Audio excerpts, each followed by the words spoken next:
thoughts are filled with the sights and sounds of the city. But home means something different to each and every one of us. Therefore, I've decided to visit every place where our citizens call home. The Kingdom of Erusia is a land of diversity. Each region has its own unique and special culture. Mihai's second sortie was designed to calculate how his physiology changed under the stress of combat. My job was to compare his performance as a pilot now to when he was younger and understand how his skills evolved. To tell you the truth, I'm not sure I wanted to know the answers anymore.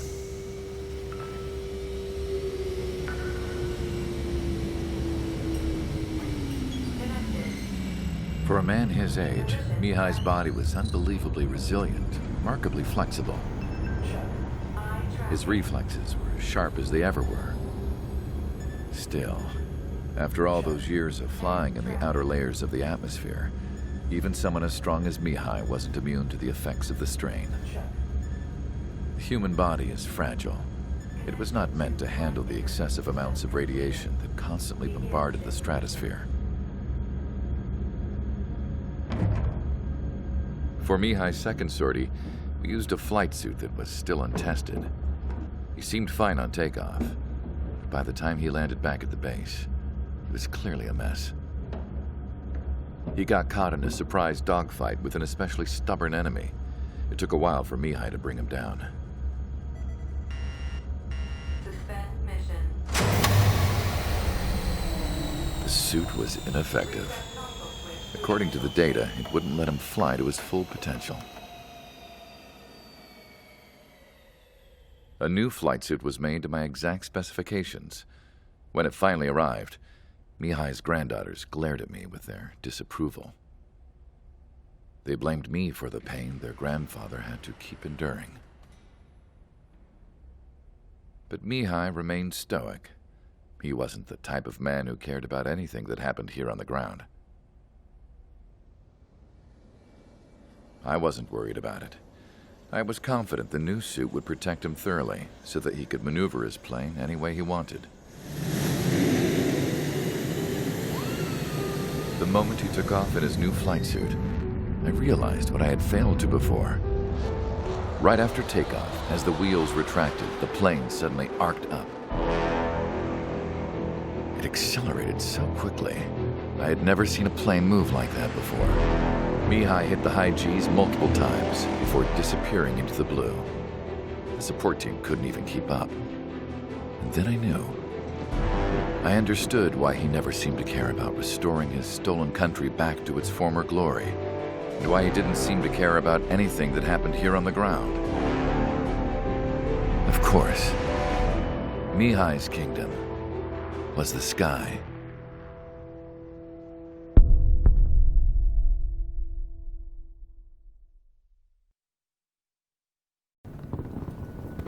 The island we went to was supposed to have been secured by the ground forces. They hadn't gotten a handle on things by the time we got there, so now we were stuck in the middle of a half-assed campaign. My job was to get the planes ready for combat, making repairs and handing them over to our troop of cons. Thing is, the enemy still had the hangars. The comms were still down, so none of us knew what the hell was going on. The last transmission I heard before everything went to shit was that some prisoners from an Osean military penal unit rioted and managed to escape. They stole some jets and now they were flying around, taking out their former allies left and right. I wonder if any units like ours were out here, creeping around. Hearing the Osean jets firing at each other overhead chipped away at morale. Since the radio was out, it was quiet. I liked it better that way. All I heard was the gunfire. Here we were, walking around carrying rifles. We were pilots, damn it. Friendly fire will probably kill us. You know things are desperate when the guards that used to lock us into solitary are now telling us it's better we all stick together. I guess they think our odds of surviving this war are better that way. After walking for miles across the battlefield, we came across the wreckage of a plane. Passenger, not military. I knew that rose. It was an Erusian liaison plane. The guard's dogs smelled something and took off. They led us to a cliff. And the bodies. Today, I lost everything. When Osea attacked our capital, my father, a man who was never really suited to being the king, was killed. I was to be flown out of the war zone to safety, but the plane was shot down by rebels. The entire crew was killed in the crash. Soldiers appeared and one shot at me. My dog went after him and shot him to pieces. He was my best friend. After all those speeches I gave about working together for peace, I thought everyone felt the same as I did.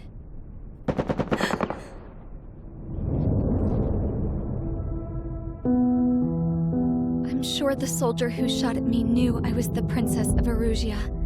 He was Erusian too. More soldiers have come. Now, there is no one left to protect me. I am so numb, I cannot move. I watch as one of their dogs approaches. It sniffs mournfully at my dead friend. I wonder if it grieves for him as much as I do. I can barely think. I feel weaker by the minute. I don't know who these soldiers are with, but I managed to take a sip of the water they gave me. How long have you been here? Somehow, I muster the courage to answer the woman's question. I tell her I've been there 3 days. They gather around me with grim looks on their faces. What would they do if they knew I was the Erusian princess? After searching the cockpit of the plane, the woman who spoke to me before came back to me. This is an air-to-ground tactical radio. It still works! I noticed she walked with a limp. She knelt down next to me and asked her companions to give me some food. And then, very softly, she said, You see, I used to listen to your broadcasts, Your Royal Highness. Just what did you see here?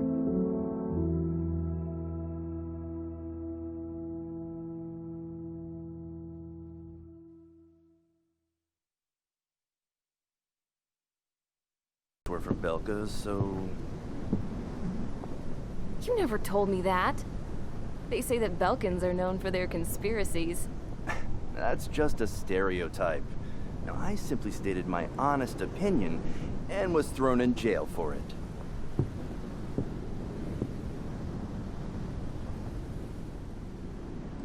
The princess sat there looking miserable. That was a dumbass stunt she pulled back there, but it got us on this boat.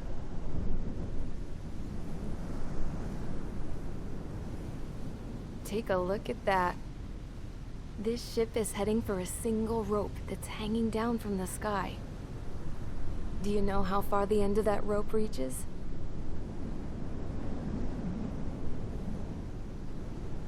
outer space. No. It is a direct connection to the very potential of mankind itself. Or at least it was until war erupted.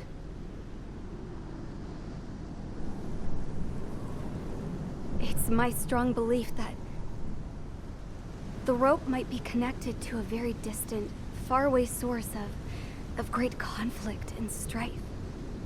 Even long before the war, the whole world started falling apart once Harling began trying to build it.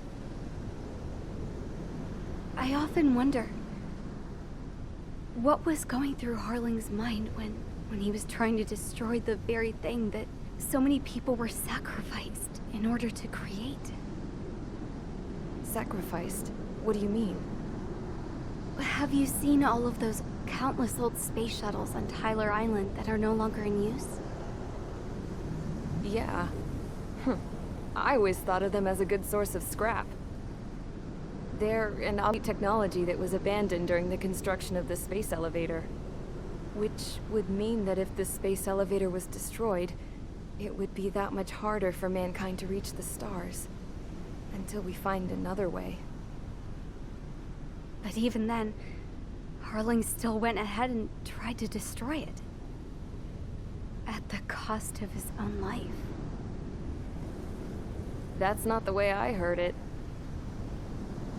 What I heard was that he sacrificed himself to protect the tower from an incoming missile. Oh, I was told he tried to fly his ship into the tower in order to destroy it. I wonder which story is true, Your Royal Highness. I don't know. Looking at it objectively, it's reasonable to believe that Harling had both options before him. When it comes to which one you think he took, I guess it's like a mirror.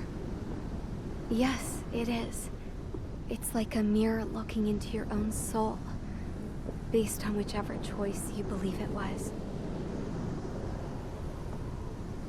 At the moment, though, I can only see darkness.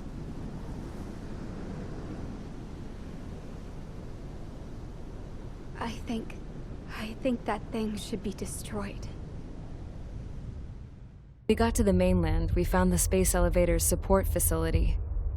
I guess this was the factory where they built the gigantic structure the elevator traveled in.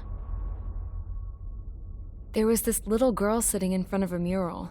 When the princess saw her, she shuddered like she'd seen a ghost.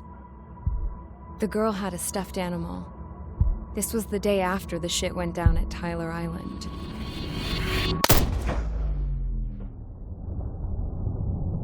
She walked right up to the princess, took her hand, and led her into the factory. One thing's for sure, they knew each other. The factory'd been converted to a production line for Erusian drones. It was fully automated and chugging along, making drone after drone after drone. Once they got inside, the princess stopped and just stood there.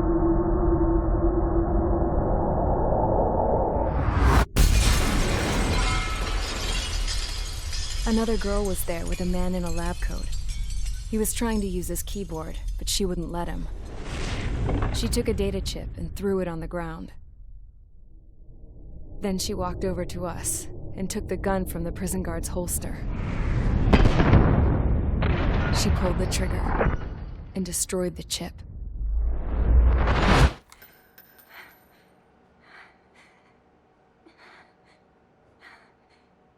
Later, I found out that the girl with the gun and the one with the stuffed animal were sisters. They were also the granddaughters of Mihai A. Shalaji, the legendary pilot. Gramps used to talk about him. He said Mihai was the top ace from 2 wars ago. Know any Belkans? Because this guy was a Belkan, and they love to stir shit up. Pitting nations against other nations is a particular favorite of theirs, along with developing hyper-advanced technology. That's right. I'm Belkan, born and raised. My country is gone now. Rather than surrender to its enemy, Belka detonated 7 nuclear weapons on its own soil. My people scattered around the globe, living in the shadows of other countries. We had a new purpose: to breed wars. The theory was that through war, we could achieve our destiny and our revenge. I had just finished inputting Mihai's data when his granddaughter came in. She destroyed the only copy I had of the information I squeezed out of him. The girl loved Mihai. No one knew more than her just how hard I pushed her grandfather for that data, how much I made him sacrifice in the process. I promised his granddaughters that his efforts were not in vain, that it could end this terrible war. But in the end, it only caused more chaos and despair. We were responsible for all this damage, all this tragedy. Now, we were going to pay for it. The Erusians, once our allies, would see to that. I had lost the drive to continue my work, even before I noticed Mihai's granddaughters eyeing me with suspicion that one day. I should have stopped then, for all our sakes. Mihai's granddaughter tossed the gun aside. She said if she resorted to killing, she'd just end up like the rest of us. And by us, she meant everyone, including the princess. Like me, the princess was afraid to look into the girl's eyes. She knew that by encouraging her people, she kept the war going. Mihai and his granddaughter were victims of it, and now, they too were paying the price. Is this for Belka? Or for Erusia? My grandfather had only one wish, to continue soaring through the endless skies. That was the only place where he felt alive. But I don't even have a country to call home, let alone the sky. The Black Forest, the lake, they are no longer mine. Even though those lands were once cherished by my late mother. We have to learn to put that sense of nostalgia behind us and behave like mature adults. My homeland. She's right. It feels so far away now. The woman with the rifle approached me. She was focused on more pressing issues. I checked the computer. All of the data on the legendary Ace had already been installed. No, I pulled it before it was completed. However, there are 2 aircraft that are already scheduled to be manufactured based on that data. We must destroy the factory. This isn't the only one. There are more facilities just like it, and the 2 planes containing the data will be manufactured at one of those facilities. So, this place runs on solar power that the space elevator generates, right? How about the others? We can destroy the space elevator and cut the power to them. First things first, let's take this one out. I'll show you which locations to target.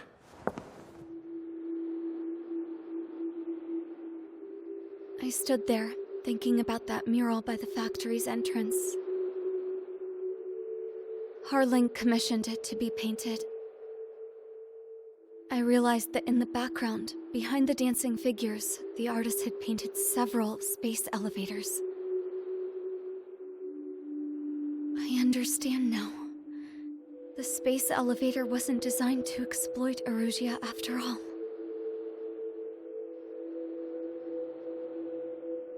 Good. And afterwards, we'll bring down the space elevator itself. No matter why it was built. Right now, it's the root of this chaos. I wonder Yes? which path you would choose when looking at Harling's mirror. Surrender now. We will not attack. We can hold them off until support arrives. Our units surrender. You guys better not throw away your lives either. Wait there, Princess. We'll get you down. Don't worry about me. Please just take care of the refugees. I'll parachute down. What? Warning. Incoming bogey. Are those the drones we saw at that factory? I'm coming down. I'll see you on the ground. No, wait!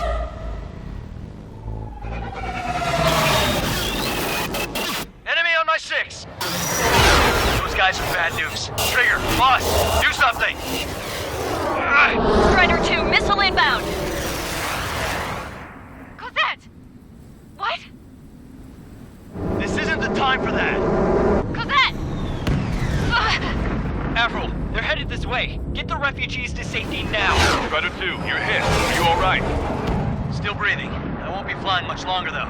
There's an Osean carrier a few kilometers to the west. It ran aground and was abandoned. It won't be easy, but it's the only place you got. Trigger, escort your wingman. Let's get to that carrier. That's all we can do.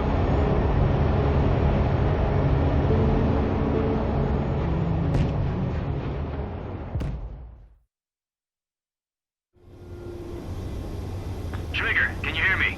I somehow managed to land. It's your turn now.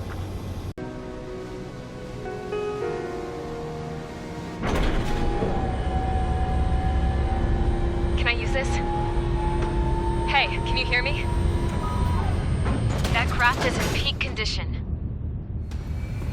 I even buffed up the canopy for a nice shine, so you can really see the sky.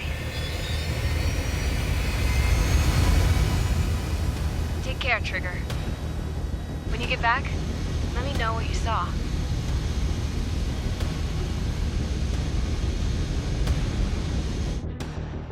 Let me see that. Trigger, wish I could have flown with you. A dinged up plane and an injured pilot would only slow you down. I feel for him now. Take care. Whatever happens, stand here. The outcome's mostly up to him.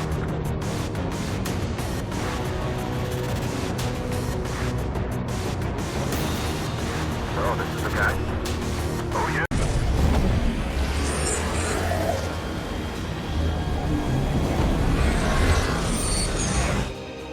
He's a damn hero! No doubt. You're better than me. Where's Strider 2? Damn it. Does anyone have eyes on Count? Wish y'all could have seen that. You damn fool. What's your position? Watching Trigger climb. I guess it's my fate to watch from down below. Yeah, well, we're all in the same boat there. Yeah, well, I guess we are. We're sending help. Give us your coordinates. Directly under the space elevator. Elevation is minus 500 meters. Minus? Hey, Trigger. You dumbass. Tell me something. What color's the sky up there? We're on our way back from our 7-year mission to the asteroid belt. I can't tell you how proud I am to be the first to land at Wait, this what was that spaceport. transmission? This is Captain Kay Nagase of the spaceship Pilgrim 1. The ocean of stars in our galaxy is finally within our reach. To the pilot who generously gave this spaceship a place to dock, we are forever grateful. The universe lies ahead of us, waiting to be discovered. And now, at last, we have a gateway to ascend to it, over and over again. It's all coming together for me. Today was the day, the moment of her return. I salute the pilot who gave us all a future.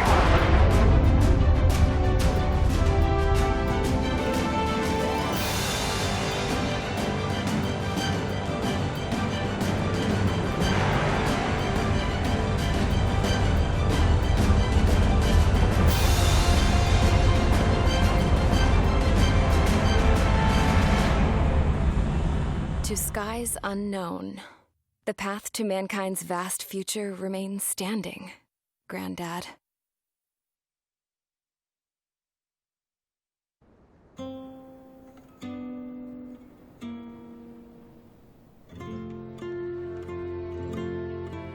The refugees built the settlement for themselves at the base of the space elevator. A humanitarian mission in Yuktovania airdropped some supplies for them again today. Thanks to the princess, the whole world was pitching in to help these people. Handing out the relief supplies would have been a perfect gig for that anarchist dude. But since he's dead now, the job went to the guy from Belka, George. I guess Tabloid got that new system he wanted in the end.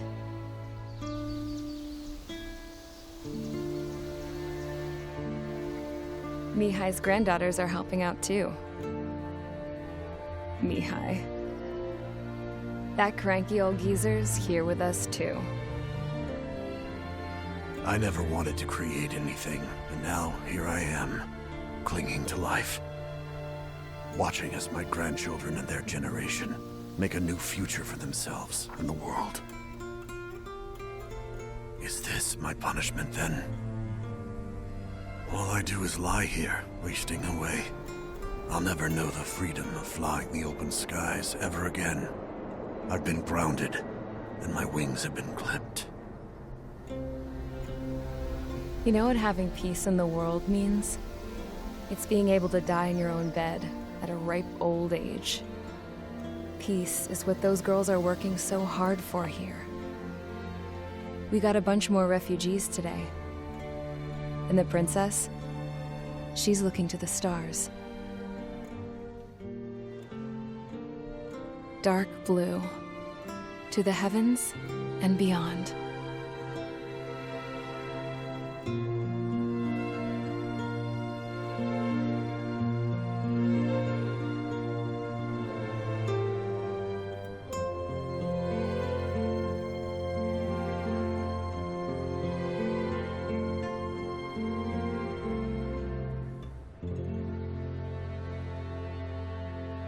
Can you hear me?